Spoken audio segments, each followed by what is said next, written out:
Hi అండి, అందరికీ నమస్కారం. నేను మీ Revathi. Welcome to RK kitchen and blogs.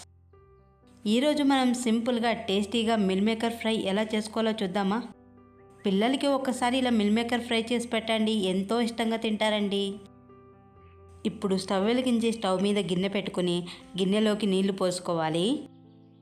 నీళ్లు కాస్త మరిగాక నీళ్ళలోకి ఉప్పు వేసుకోవాలి. మరుగుతున్న నీళ్ళలోకి 1 కప్ మిల్ మేకర్ వేసుకోవాలి. మిల్ మేకర్ కలుపుకొని కొద్దిసేపు ఉడికించుకోవాలి. నేను చిన్న మిల్ మేకర్ తీసుకున్నానండి. మీ దగ్గర చిన్న మిల్ మేకర్ లేకపోతే పెద్ద మిల్ మేకర్ అన్న తీసుకొని చేసుకోవచ్చు. మిల్ మేకర్ ఆల్మోస్ట్ ఉడికిపోయింది. మిల్ మేకర్ని ఒక ప్లేట్లోకి తీసుకుందాం. మిల్ మేకర్ కాస్త చల్లారాక మిల్ మేకర్లో ఉన్న నీళ్లు మొత్తం ఇలా పిండుకొని ఒక గిన్నెలోకి తీసుకోవాలి. మిల్ మేకర్లో తేమ తక్కువగా ఉండేలా చూసుకోవాలి.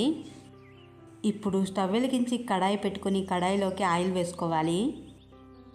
ఆయిల్ వేడయ్యాక పోపు దినుసులు, చిన్నగా కట్ చేసిన పచ్చిమిర్చి, ఉల్లిపాయ ముక్కలు వేసి ఫ్రై చేసుకోవాలి.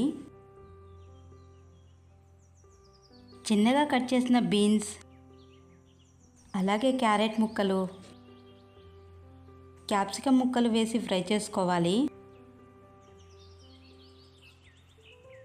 వీటన్నిటిని బాగా కలిపి మూత పెట్టుకోవాలి. మధ్య మధ్యలో మూత తీస్తూ కలుపుకోవాలి, లేదంటే కింద మాడిపోతుంది. ఇప్పుడు మూత తీసి బాగా కలుపుకోవాలి. ఇప్పుడు ఇందులోకి రుచికి సరిపడా ఉప్పు, 1/2 స్పూన్ ధనియాల పౌడర్, తగినంత కారం, 1 స్పూన్ గరం మసాలా వేసి వీటన్నిటిని బాగా కలుపుకోవాలి. ఇప్పుడు ఇందులోకి ముందుగా ఉడికించుకున్న బఠానీ వేసుకొని కలుపుకోవాలి. కొద్దిసేపు కలుపుకొని 1 స్పూన్ టమోటా సాస్, మరో spoon chilli sauce, 1/2 spoon vinegar వేసి బాగా కలుపుకోవాలి. ఇప్పుడు మిల్ మేకర్ వేసి బాగా కలుపుకోవాలి. ఇప్పుడు ఇందులోకి ముందుగా కట్ చేసిన పుదీనా, కొత్తిమీర వేసుకొని బాగా కలుపుకోవాలి.